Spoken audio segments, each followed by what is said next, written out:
Revenge with Karen. The first thing I noticed when I stepped into that over-decorated ballroom was the smell, like someone tried to Febreze over corporate decay. Champagne breath, perfume samples, and the underlying scent of desperation. I adjusted my black blazer, the same one I wore to my last 3 optional work events, and headed for the edge of the room like I always did. No name tag, no smile, just Sarah from Risk. That's what they called me. They bothered to call me anything at all. Sarah from Risk, like I was a footnote in an annual report, not the reason we hadn't tanked in Q3. Across the marble floor, Tiffany Lockwood, blonde, rich, barely sober, was gliding around like she owned the air itself. Which, technically, she kind of did. CEO's daughter. Newly appointed head of events, whatever that meant. She wore a sequin dress that looked like a disco ball got mugged by a bottle of rosé, and a smirk like she was auditioning to play Regina George in a Netflix reboot. Every time she passed by someone, they laughed a little too hard. Mostly men in double-breasted suits trying not to sweat through their speeches. I didn't need a spotlight. I needed a drink. But when I walked over to the bar, the bartender handed champagne to the guy behind me first. It was a junior analyst who'd been here 6 months. I'd been here 8 years. 8 years. Writing the risk reports that saved our skin during the New Jersey data breach. Flagging shady wire transfers no one wanted to talk about. Cleaning up after Tiffany's PR disasters and her daddy's creative accounting. And yet, when the slideshow started on the massive projection screen labeled Lockwood and Price, our people, our power, my name wasn't there. Everyone else from my team had a slide. Even Marcus, who once used Comic Sans on a quarterly report. But not me. I stood there with my glass of lukewarm white wine, pretending not to notice, while my insides started curdling. It was like watching your own erasure in 4K resolution. People clapped. Tiffany made some joke into the mic about work hard, or at least look hot doing it, and everyone laughed. I sipped my drink and imagined throwing the whole glass into the plant behind me. But I didn't. I smiled, always smiling. That's the thing about women like me in places like this. We learn to disappear without vanishing. Blend into the edges. Keep everything running while everyone else takes the credit and the bonuses and the corner offices. Oh, and hey, since you're listening this far, gotta say something real quick. 95% of people who hear these stories never subscribe. If you're one of them, maybe change that today. Give it a like too. Not for me, for the team who helps tell these stories. They read every single comment like it's gold. Helps more than you know. Anyway, back to the ballroom. Tiffany breezed past me, drink in hand, already tipsy enough that her laugh had a slur to it. "Didn't see you in the slideshow, Sarah," she chirped, sympathy oozing from her pores like perfume. Must have been an oversight. Then she clinked her glass with mine before drifting back toward her tribe of finance bros and Instagram wives. I stood frozen for a second. Not from shock, not even from rage, just the final little click of a switch I hadn't realized was waiting. Because the thing about being invisible, it makes you a damn good observer. And I had seen everything. Every audit Tiffany's friends brushed off, every discrepancy in her dad's quarterly bonuses, every time an investor's concerns got buried under PR fluff, and I wasn't just Sarah from Risk anymore. I was the one person in this building who knew exactly how to dismantle it from the inside, and someone very, very powerful had been waiting for me to say when. It happened between a signed basketball and a weekend at the CEO's ski lodge. Tiffany tottered back up to the stage, glass of bubbly in one hand, one in the other, probably live streaming herself to her 12,000 followers, who didn't give a damn about charitable tax write-offs. The auctioneer, a sweet older guy in a bow tie who clearly wasn't getting paid enough, had just finished selling off dinner with some partner nobody liked, when Tiffany snatched the mic like she was hosting the damn Oscars. Okay, listen up. She slurred, teeth gleaming like veneers on parade. That was cute, but boring. Need something fun, something unexpected. I already knew I wasn't gonna like whatever came next, but I didn't move. I just tightened my grip on the stem of my wine glass and watched. Tiffany pointed out into the crowd like a tipsy game show host. How about we auction off my dad's most boring analyst? Some people laughed. A couple choked awkwardly. She turned her spotlight eyes toward me. Come on, Sarah. Been standing over there all night like a sad little candle. Let's put some life in this room. And then, God help me, the spotlight actually moved. A physical, blinding white-hot beam tracked across the ballroom like a missile and landed directly on me. It was like being dissected on a silver platter. I froze. One foot half-turned, like my body was trying to flee before my mind gave permission. I heard someone near the back say, "Wait, is she serious?" Another voice whispered, "Dude, that's Sarah, from Risk." Tiffany doubled down. "Don't all raise your paddles at once," she laughed. "We're talking about the woman who once flagged a decimal point error in a risk matrix like it was national security. She makes Excel spreadsheets cry, more nervous laughter, less laughter, then silence." I stood in that light like it was boiling my skin off. I'd walked through firewalls, survived layoffs, saved this company from a PR nightmare when their algorithm accidentally flagged widows as credit risks, and this was how they wanted to thank me. To their credit, no one actually bid, but not because of some deep respect. No, they didn't bid because no one wanted to be the first to turn her joke into reality. Because then it wouldn't just be Tiffany's cruelty, it would be theirs too. So instead, they let the moment hang, like the smell of burnt popcorn in an elevator. Tiffany, either oblivious or drunk enough not to care, made a mock pout. "Wow, tough crowd. No takers, not even for charity." I wanted to disappear. I wanted the floor to open and swallow me whole. I wanted hell, I don't even know what I wanted. Then I saw him, back by the catering tables. A man in a charcoal suit, standing very still. He wasn't laughing. He wasn't whispering. He wasn't blinking either, just watching. His face was unreadable, sharp eyes, slight tilt of the head. He had the air of someone who wasn't used to being where he didn't want to be, and yet he looked perfectly calm, like he'd been waiting for this moment. Not for me, for the fallout. The spotlight finally shut off. I could breathe again. Tiffany made some half-assed joke about how we all need to laugh sometimes, then stumbled offstage to refill her drink. And me, I did what I always did. Smiled, nodded, made like it was all fine. Like I wasn't dying from the inside out in front of 180 witnesses and an open bar. But something had shifted. I caught the man in the charcoal suit still watching me. He gave the smallest nod, and that's when I knew I wasn't the only one taking notes. I clapped. It's humiliating to admit, but yeah, I actually clapped. Like some well-trained seal at SeaWorld, slapping its fins together while the trainer feeds it humiliation-shaped sardines. The spotlight had just moved off me. Tiffany was already sashaying toward the next cocktail, and there I was, standing under a chandelier that probably cost more than my car, pretending this whole thing was just one big hilarious misunderstanding. Some part of me still thought, maybe if I laugh too, they won't see how much it hurt. People turned away fast. Embarrassment's contagious. After all, nobody wanted to catch mine. A few coworkers gave me pity eyes. One guy from legal muttered something that might have been hanging there, but it was hard to tell. He couldn't meet my gaze. And then, as if on cue, the music started back up. Saxophone jazz. Nothing says back to normal like a little Kenny G after a public corporate flogging. I backed away from the crowd like a ghost in reverse. Quiet, unnoticed, drifting back toward the far edge of the ballroom where the lighting was worse and the silence was better. Found a high-top table no one wanted and posted up like a barfly at a wedding. My drink was still there, the one I hadn't touched since the slideshow.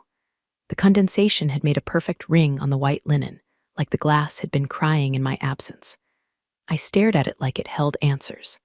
And then, like they were reading from the world's worst sitcom script, HR arrived. Two of them, clipboard guy and yoga Karen. You know the type, moral support smiles, voice pitched just a little too soft, like they're trying to coax a wounded raccoon out of a trash can. "Hey, Sarah," clipboard guy said. "Do you have a minute?" No, I did not. But I nodded anyway. They pulled me aside, just past the curtain that separated the ballroom from the coat check. Karen folded her arms like she was about to lead a guided meditation, just wanted to check in about what happened earlier. With Tiffany, I said nothing. Let the silence do the work. Clipboard guy cleared his throat.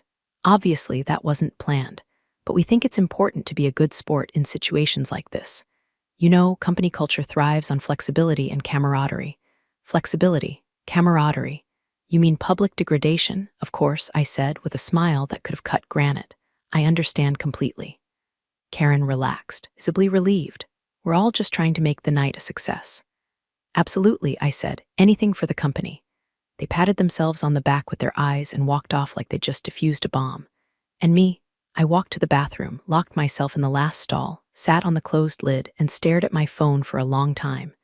No tears, no panic, just stillness. Then I opened the encrypted app I kept buried behind fake folders. Tapped one name, Texted 3 words, "It's time. Ready?" It was the digital equivalent of flipping the safety off a loaded weapon. 3 dots appeared, typing. Then 1 word came back, "always." I stared at the reply for a full minute, then slid my phone into my clutch and walked out of that bathroom like a woman reborn. No more disappearing. No more swallowing pride like aspirin. The next time they looked at me, I wouldn't be Sarah from Risk. I'd be the storm they'd never forecasted. It started with a typo. 18 months ago, some intern at Lockwood and Price miscategorized a portfolio exposure in a report bound for one of our high-tier investors. A single misplaced decimal point turned a low-risk municipal bond pool into what looked like a ticking debt grenade. Everyone in the chain missed it. Everyone except me. I caught it on a Sunday night, long after everyone had logged off and moved on to their charcuterie boards and Netflix escapism. I wasn't even supposed to be looking at that report. I'd just gotten a feeling. That particular account had always been too quiet. Quiet in the way a locked basement door in a horror movie is quiet. I flagged it, reran the numbers, confirmed the error, and on a whim, forwarded my corrected version to the internal team and directly to the investor's office. A risk move, sure. I could have gotten my hands slapped, but I didn't. Instead, I got a 1-line email from someone I'd never spoken to before. "Vincent Lang appreciates your discretion. He would like to speak." We didn't talk much, not at first. No phone calls, just the occasional encrypted message. He didn't care for company newsletters or analyst reports. He liked raw data, patterns, signals that told a bigger story. I fed him what I could when I could, wrapped in enough legalese to keep me off HR's radar. And slowly, quietly, a strange sort of rapport built between us. I learned that Lang ran a firm so private, even other private equity firms speculated about it. He was the kind of man who didn't bother to get even. He got everything. I never asked what he wanted from Lockwood and Price. I just gave him the bones to pick clean. And when the time came, Tiffany turned my dignity into confetti under a chandelier. He didn't need convincing. He was already circling. Present day, 2 days after the gala. Lang picked the location, the Conrad, just 2 blocks from headquarters. The kind of hotel where the espresso costs $12 and the lobby smells like subtle power. We met in the lounge. No entourage, no suit armor. He wore a crisp navy shirt with the sleeves rolled once, forearms inked in faded symbols I didn't recognize. His watch cost more than my salary, but he sipped his coffee like a man with all the time in the world. I sat down across from him, trying not to look like someone who'd spent the last 12 hours replaying her own public auction on a loop. "You look well," he said, voice calm and neutral. "I've been better." He nodded once, then slid his phone across the table. On the screen was a chart, shares, voting rights, financial levers I knew like the back of my hand. Lang had already secured several of our minority stakeholders. Quietly, surgically, I blinked. "You've been busy." He didn't smile, just watched me. Then he said like it was a weather update, "How soon can I buy this company?" No drama, no drum roll. Just a declaration of war dressed as a question. My throat went dry. I looked down at the phone again. At the numbers, the math of it. The math was perfect. There was no counterplay, not without someone like me on the inside. Someone who knew where the blind spots were buried, where the audit trail ended, and where Tiffany's lipstick-stained fingerprints began. "Depends," I said, careful. "Are you trying to own it or fix it?" He tilted his head, eyes sharp. "I don't buy broken things," he said. "I buy leverage." I stared at him a second longer, then nodded. "You'll have it." For the first time in months, I felt something melt beneath my ribs. A long-held, compressed pressure loosening its grip, because I wasn't alone anymore. I'd been invisible long enough. It was time for them to see exactly what I'd been building in the dark. The first sign that the tide was shifting came in the form of an email. Tiffany CC'd me on it at 6:07 a.m., an hour she normally reserved for sleeping off Prosecco or booking overpriced Pilates classes. Subject line was, "Urgent. Can you loop in on these investor questions?" The body of the message was chaos wrapped in passive aggression. 3 paragraphs of vague panic and 1 spreadsheet with all the formatting of a ransom note. Apparently, 2 separate institutional investors, both with sizable positions, had started asking very pointed questions. Questions Tiffany couldn't answer, not with Daddy's charm or her usual PR glitter bombs. The queries weren't dramatic on the surface, just quiet, surgical pokes into discrepancies in Q2 versus Q3 forecasting, anomalous expense spikes, a few oddly routed vendor payments. But I knew the language. That wasn't investor curiosity. That was a scalpel sliding between the ribs. I responded with a cheerful happy to help, and blind copied Lang's legal liaison. Then I forwarded the spreadsheet to my private server, annotated the inconsistencies, wrapped it all up in a bow of plausible deniability. One click, one drip of arsenic in the wine glass. Tiffany tried to play it cool for the next week. Tried.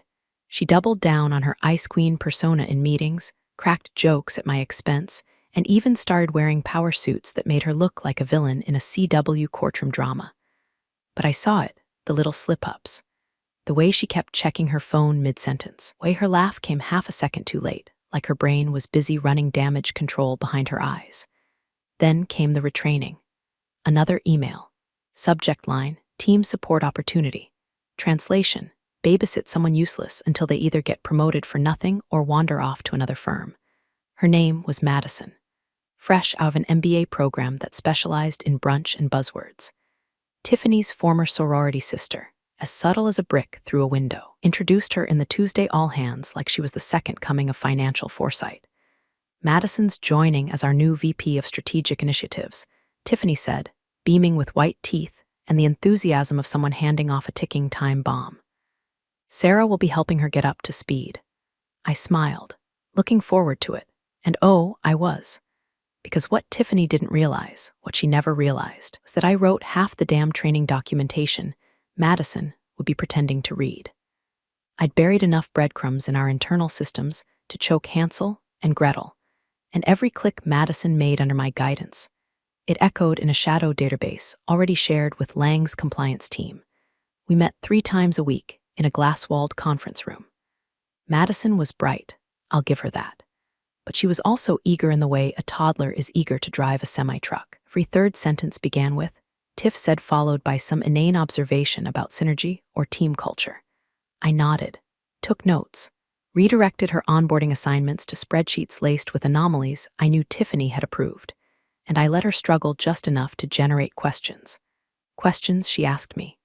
Questions I answered with rehearsed pauses and just enough ambiguity to let Lang's auditors draw the rest of the map.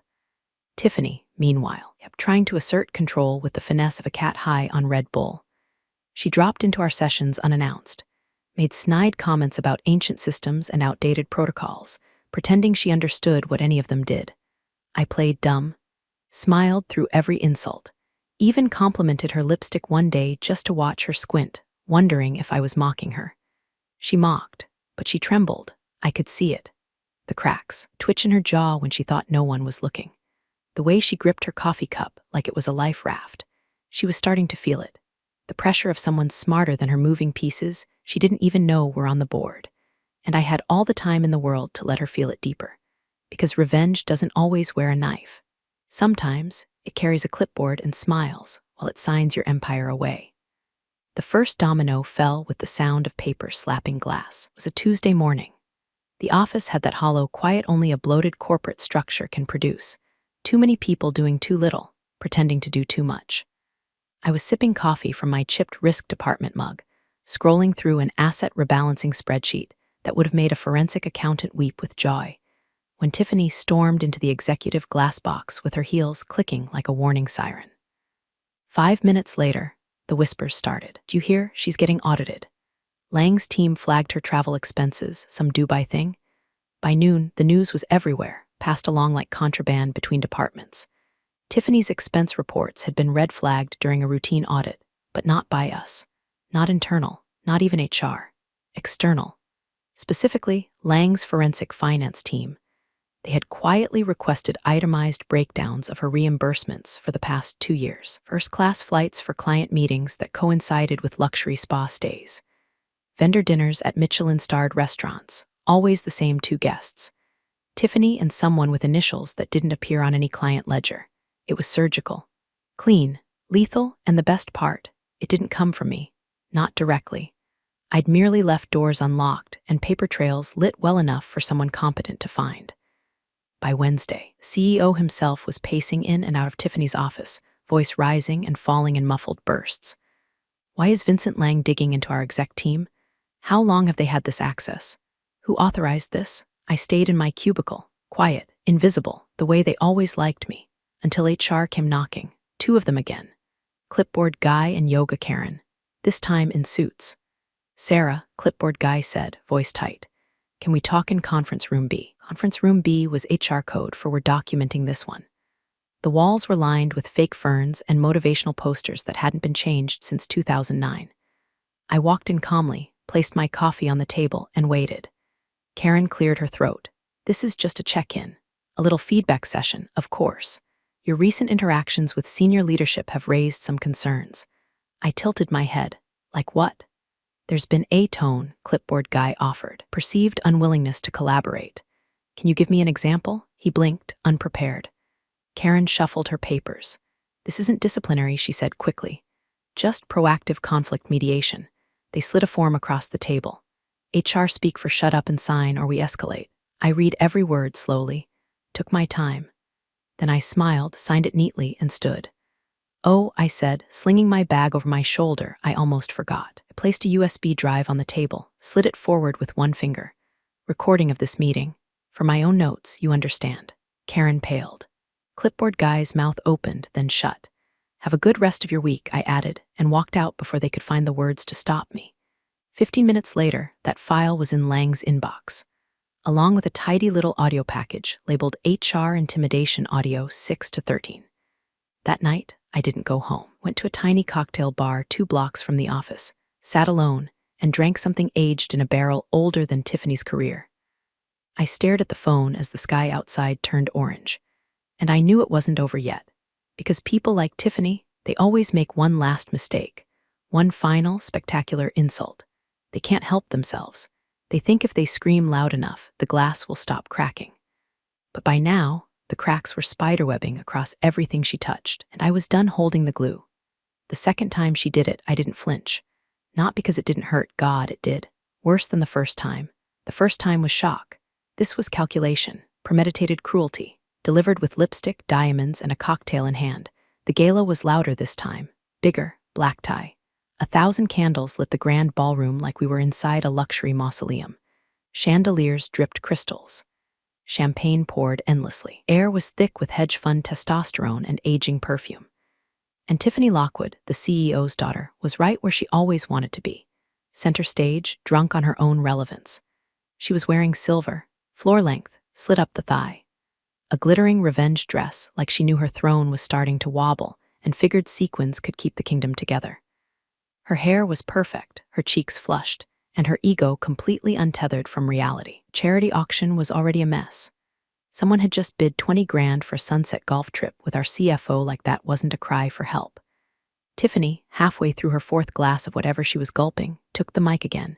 She didn't even wait for the auctioneer to finish his sentence. Okay, she said, slurring only slightly. Let's spice this up.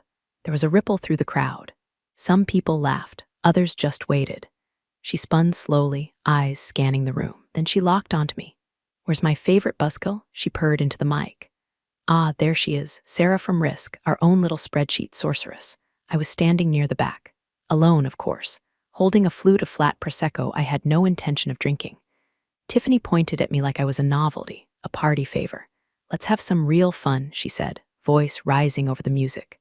Who wants to bid on Sarah this time? Come on, we all know she's single, fabulous, and probably has a filing system for her dating life. There it was, the laugh, from the front tables, from the back rows. Some real, some awkward, some from people who didn't even know what they were laughing at. But they laughed anyway, because that's what people do when the powerful humiliate the quiet. They play along. They tell themselves it's a joke, that it doesn't matter. I didn't move, I didn't blink. But I looked down, not because I was ashamed, because I knew what was coming. Tiffany twirled the mic between her fingers, drunk with spotlight. Going once, going twice. No one wants a high-functioning introvert with a pension plan, more laughter. Then a voice, not shouting, just loud enough to cut through the noise like a scalpel. 1 million. The room went dead. Forks froze halfway to mouths. Glasses stopped mid-sip. The DJ, who had been hovering near the stage, lowered his headphones like he'd heard a gunshot. Tiffany blinked, confused. What? Silence. Then the voice again from the back, I said, he repeated, stepping forward. 1 million. The crowd parted, and there he was. Vincent Lang, charcoal suit, no tie, calm as a midnight ocean. He walked slowly, confidently, as if this was all part of a schedule he'd already written. People started whispering. Tiffany's jaw went slack. I didn't mean, but Lang didn't look at her. He looked at me. And I stood tall, because now the game had rules. And I had brought the judge. You could have heard a pin drop on the marble floor. Vincent Lang's shoes echoed like a verdict with every step he took toward the stage. No security, no entourage. Just him, tall, deliberate, and coiled in the kind of stillness that makes men 3 times his size step aside without knowing why.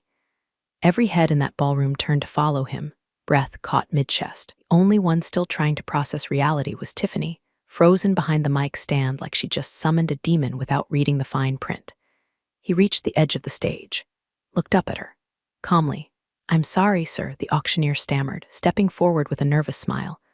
We've already moved on from that item." Vincent raised one hand slightly. "No need for volume, just presence. I'm not here to bid." He reached into the inside pocket of his suit and pulled out a leather folio. From it, a document, signed, stamped. Then came the badge, gold embossed, custom. He held it up like a cop showing a warrant. But this wasn't law enforcement, it was ownership. "Vincent Lang," he said, his voice calm but charged, like a thunderstorm disguised as a lullaby. "Principal investor. Lang Strategic Holdings." You could feel the ripple, every exec in the room shifting uncomfortably, every spouse raising an eyebrow. Lang's firm didn't just buy in, they were structured. Vincent stepped onto the stage with the fluidity of a man used to walking into rooms that didn't invite him and leaving with the deed. "As of tonight," he said, taking the mic from Tiffany like he was plucking it from a child, "I am the new majority stakeholder of Lockwood and Price." Dead silence. He didn't blink. "And I'd like you all to know something," he continued, turning slowly to address the stunned sea of donors, executives, and deal sharks. "I didn't invest because of potential, or prestige, or branding." Then he turned to face me. His voice didn't rise, but it cut through the room like piano wire. "She's the only reason I bought in." You could feel it break. The collective gasp, the chorus of whispers. Phones lifted discreetly. A few gasps from the board members, who looked like someone had just thrown a grenade into their tax shelter. Tiffany didn't drop the mic. It slipped from her fingers like it had rejected her touch. It clanged once on the marble, the sound ricocheting through the silence like a gunshot.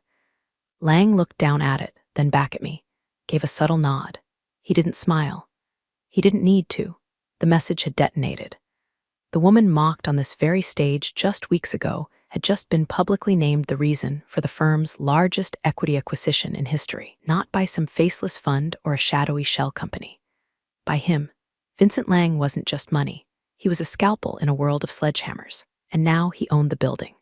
The board chair stood up near the front, so did the CFO. One by one, you could see the chain reaction unfolding, men and women realizing they were no longer aligned with the daughter of the CEO. They were aligned with me. And Tiffany? She stood there in a puddle of her own glittering silence, lips parted, breath caught, eyes darting around the room for someone, anyone, to save her.